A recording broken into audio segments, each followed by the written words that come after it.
Okay, so have you ever watched a beauty vlogger do a hair tutorial and wondered, should I listen to them? Or more importantly, I watch a lot of them and look at that and realize, you know what? They're telling you a lot of the what to do, but what they're missing many times is the why.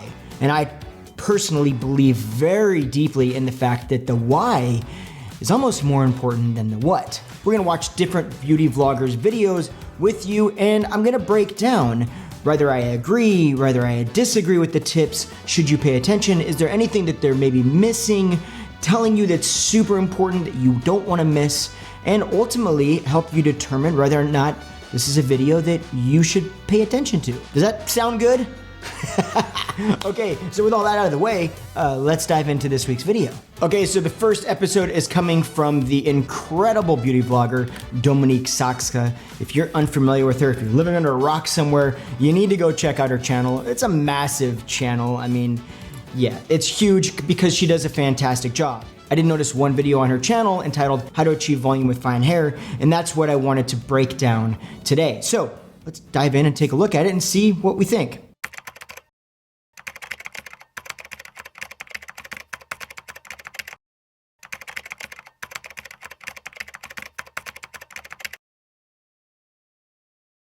A lot of you ask me, what is that haircut? What's the name of it? To best describe this, it is really a Pixie Bob. So what's the difference? Okay, so the first thing I'm seeing right now is I don't disagree with her on this. It is a Pixie Bob. However, I would recommend going into a stylist. If you are trying to explain to the stylist what you want, it's a better idea that you take photos in with you of what you want and what you don't want versus using terminology like a Pixie Bob. The only reason for that is because what one stylist understands as a Pixie Bob may be very different from another stylist. I would look at this and I could call this a graduated bob. I could call this an elevated bob. There's a host of different things that I could call it. And for many people, a Pixie Bob, if they don't know what it is, they might lean more to the Pixie, which is a much shorter haircut, and you might end up going a bit shorter than what you want. So to avoid all of that, just don't worry about the terminology so much and pay more attention to taking photos that show your stylist exactly what it is that you like and what you don't like. Freshly out of the shower with a little bit of makeup applied, let's get started.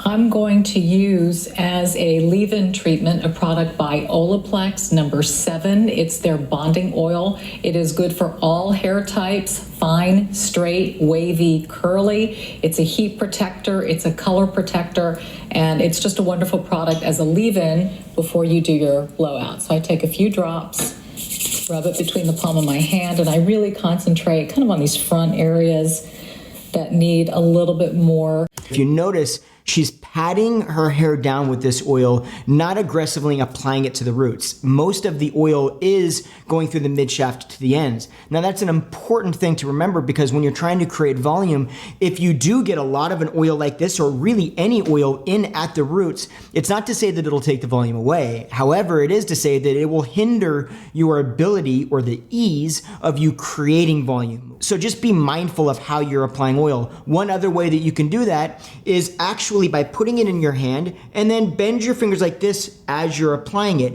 When you apply it like that, because most of the product is on the larger surface area of your hand, you're gonna find that it actually works through those midshafts and ends and it doesn't end up attaching to the roots as easily because your palm is up off of your roots.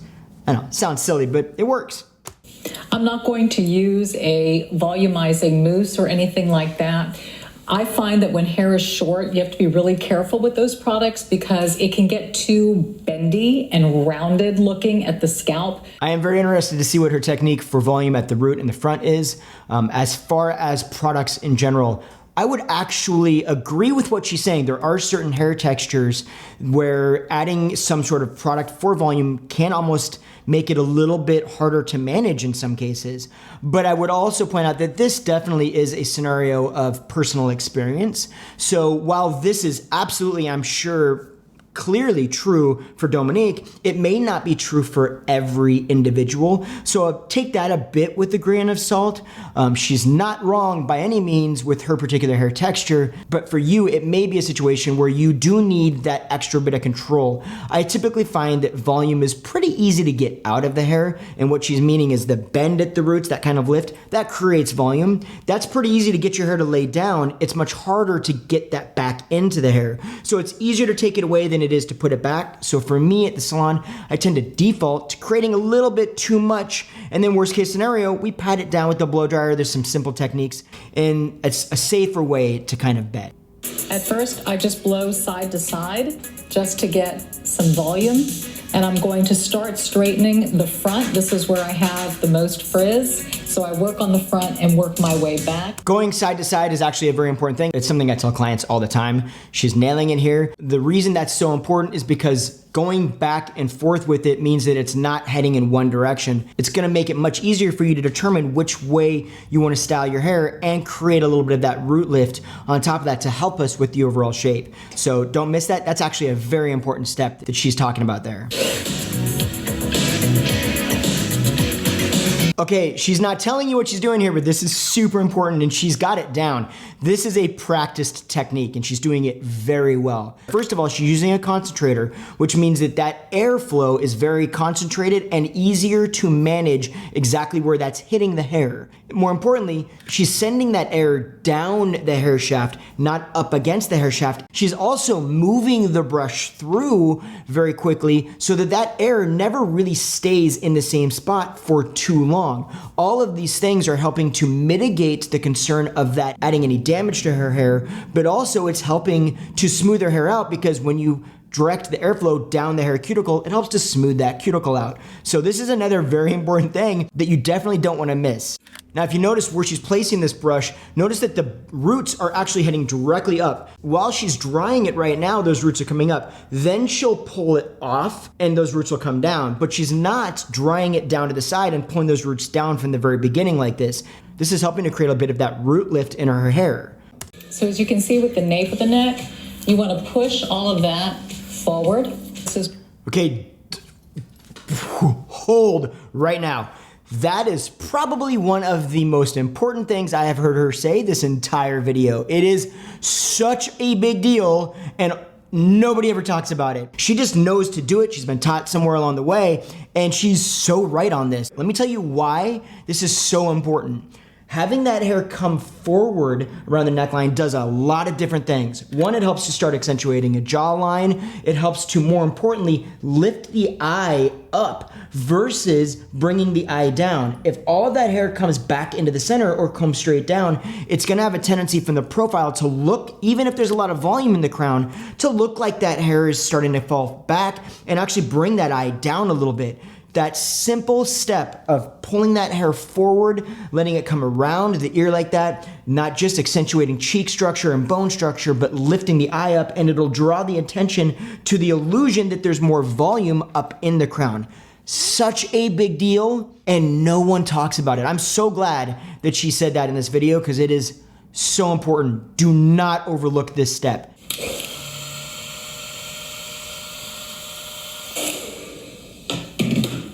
And now I'm going to take this, and since my hair is going to fall this way, I'm going to pull it in the other direction, like so, and I'm going to secure it.